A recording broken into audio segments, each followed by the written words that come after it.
جن لوگوں نے تھائی لینڈ کا، سری لنکا کا یا انڈیا کا سفر کیا ہوگا تو وہ اس بات کو جانتے ہیں کہ وہ کس طرح چھوٹی چھوٹی پیالیوں کے اندر چیزیں ان بتوں کے آگے سجا کر کے رکھ دیتے ہیں، اور وہ مٹی کے مجسمے یا پتھر کے تراشے ہوئے اصنام یا لکڑی کے وثن بھلا ان کو کیسے کھا سکتے ہیں؟ تو وہ ان کے سامنے تبرک کے طور پہ ان کا عقیدہ جو تھا اس کے مطابق انہوں نے رکھے ہوئے تھے۔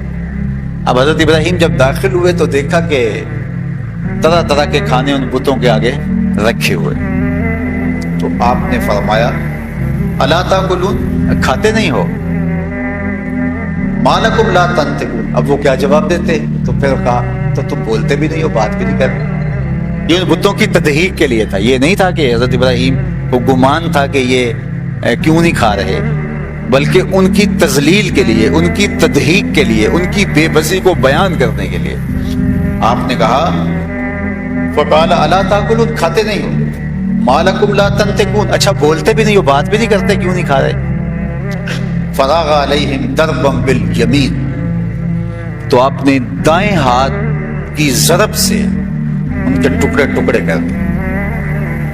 اللہ نے بائیں ہاتھ کی نسبت دائیں ہاتھ میں زور زیادہ رکھا ہوا ہے، تو ویسے تو ہمارے پنجابی میں کہتے ہیں کھبے ہاتھی بھی پئی ہوئے تھے، وہ بھی جو ہے اس سے بھی طور جو ہے وہ دوسری طرف ہو جاتے ہیں، لیکن اگر سیدھے ہاتھ کی ماریں تو الٹے ہاتھ کی بھی بندے کے ہوش اڑا دیتی ہے، لیکن سیدھے ہاتھ کا زور زیادہ ہے۔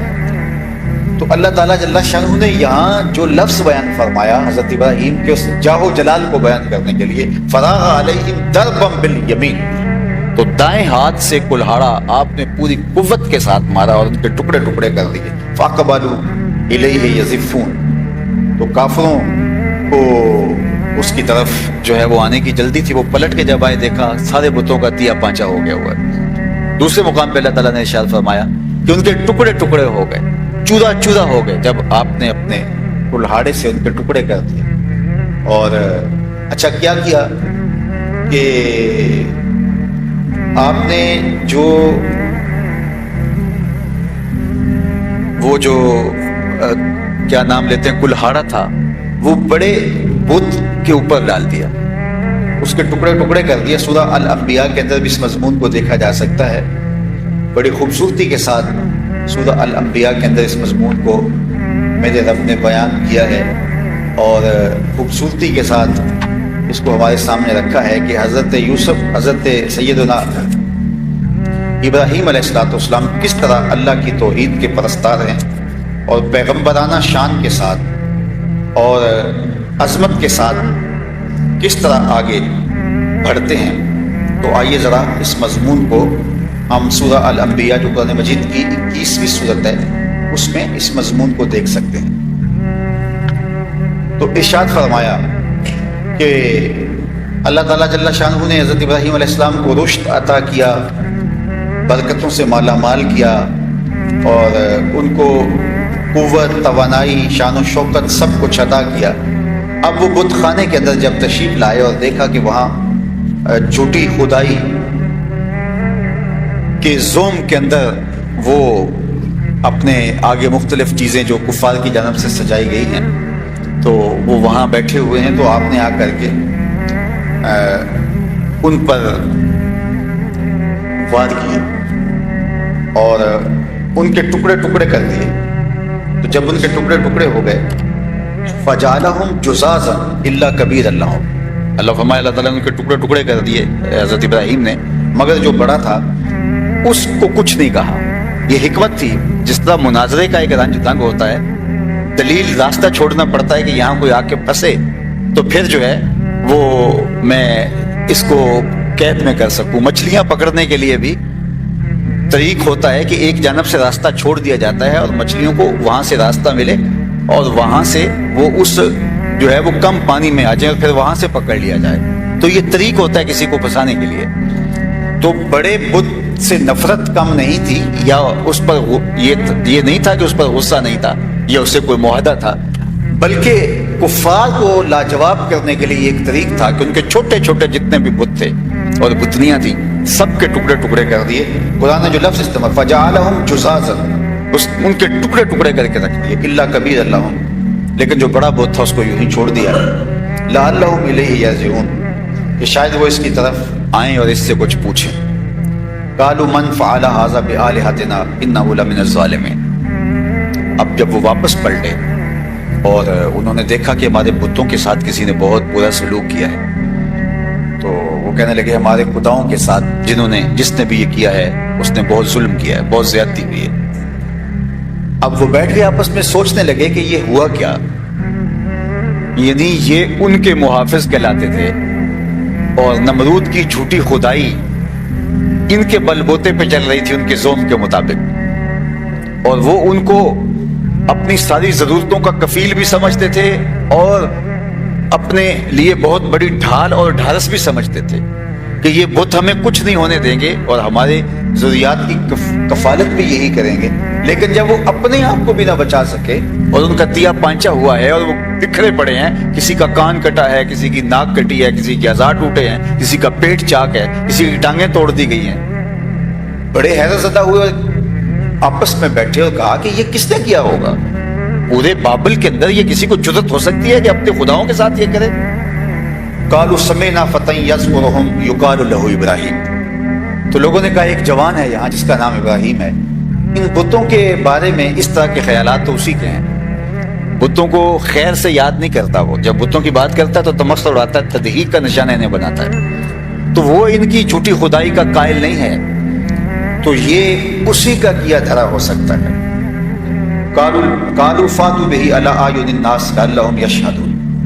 کا دربار لگا لیا جائے اور اس کو بلا لیا جائے، اور جس نے بھی ابراہیم سے ان بتوں کی برائی سنی ہے وہ گواہی دے کہ کیا واقعی یہ بتوں کا مخالف ہے. تو جب یہ بہت سارے لوگوں کی گواہی سے ثابت ہو جائے گا کہ یہی جوان ہے جو پورے شہر میں بتوں کا مخالف ہے، تو پھر یہ سب کچھ اسی نے کیا ہوا ہوگا.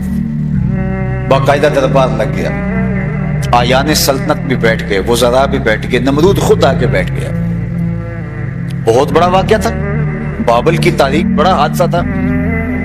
پوری حکومتی مشینری بیٹھی ہے، ارکان سلطنت بیٹھے ہیں، آیان سلطنت بیٹھے ہیں، بادشاہ وقت بیٹھا ہے، اور جتنے بھی وزراء ہیں سب بیٹھے ہیں، کرسیاں بچھائی ہیں اور مجمع عام ہے، اور ان کی حالت عجیب ہے کہ ہمارے خداؤں کے ساتھ یہ ہو گیا.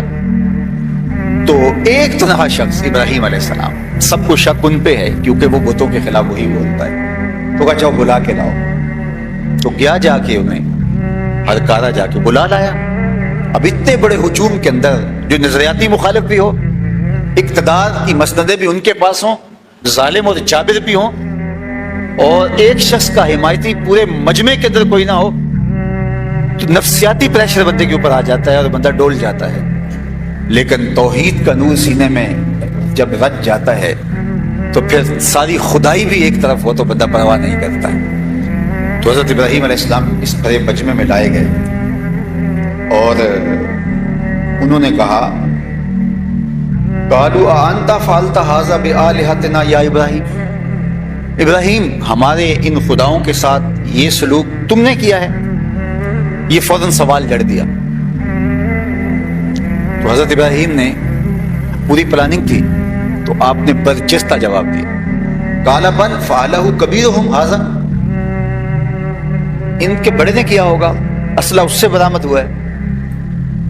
بڑوں اور چھوٹوں کی آپس میں لڑائی ہوگی، یہ بڑا تھا غالب آ گیا، باقیوں کو کاٹ دیا ہے، اور کلہاڑا بھی اس کی گردن پر، اس کے کندھے پر تھا، تو اسی نے کیا ہوگا.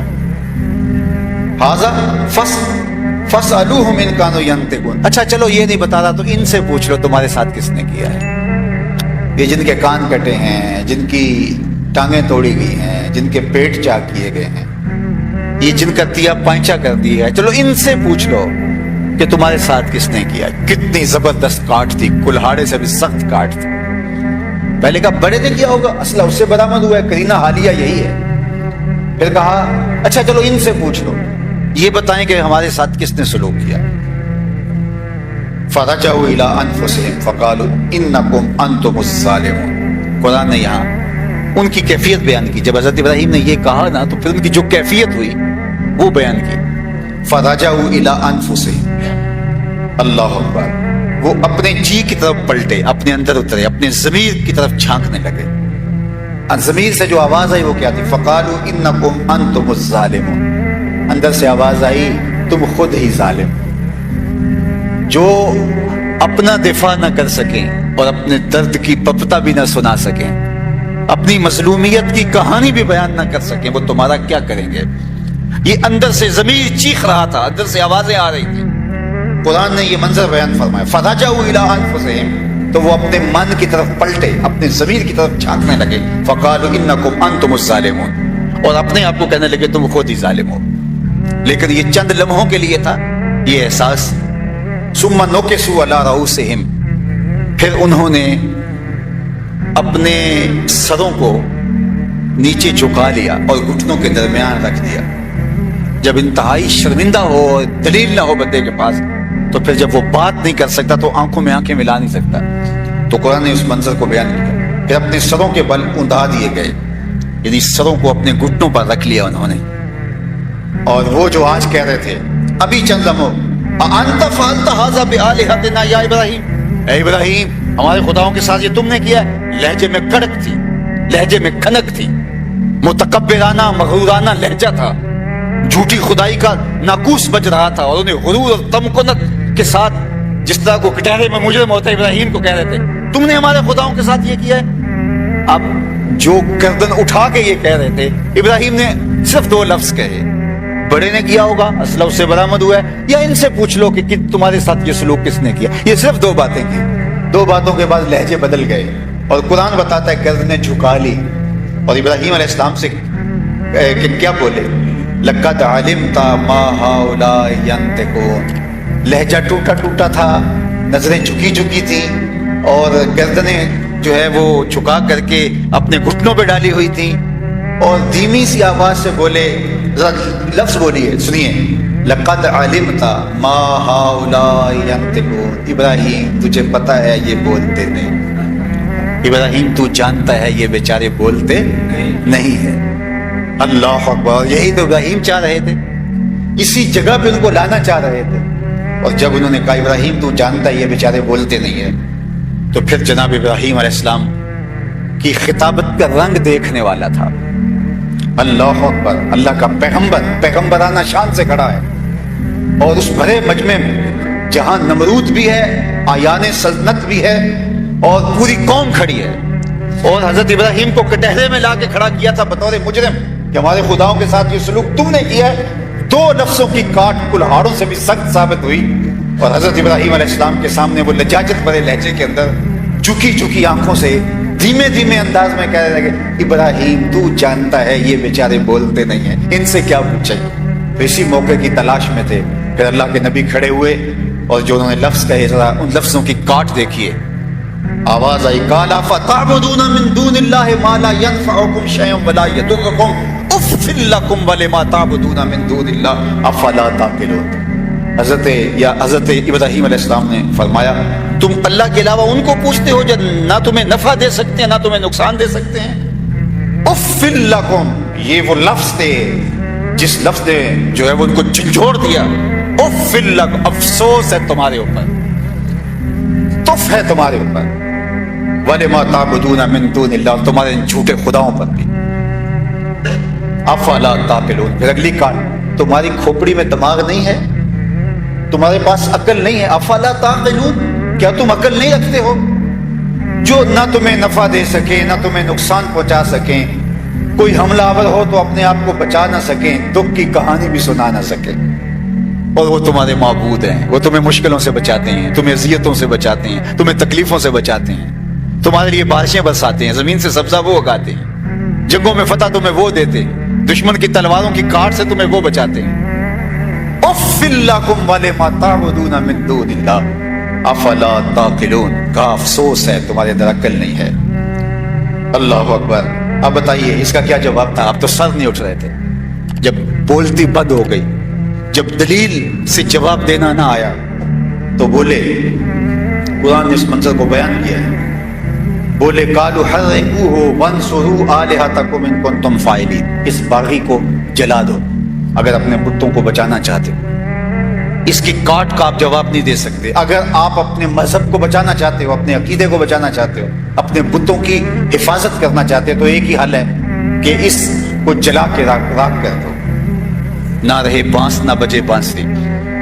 اللہ اکبر. ایک چخا تیار کی گئی اور اس چخا کے اندر بہت سارا ایندھن ڈالا گیا. ایک آدمی کو کاٹنے کے لیے, ختم کرنے کے لیے, منظر نامے سے ہٹانے کے لیے تلوار کا ایک وار ہی کافی تھا.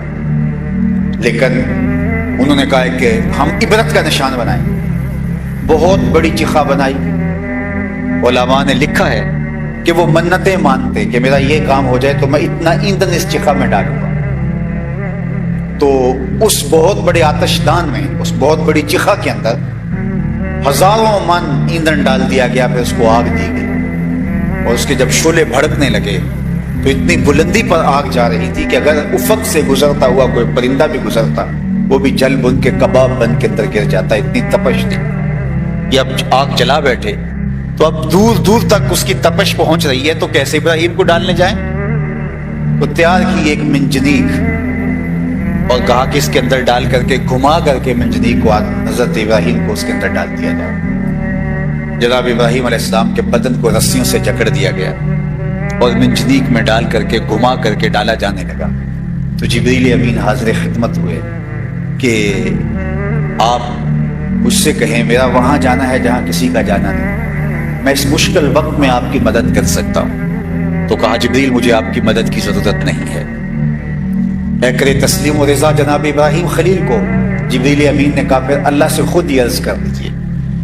تو کہا کہ مجھے یہ بتائیے ان کافروں کے دل میں کس نے ڈالا ہے کہ مجھے جلایا جائے؟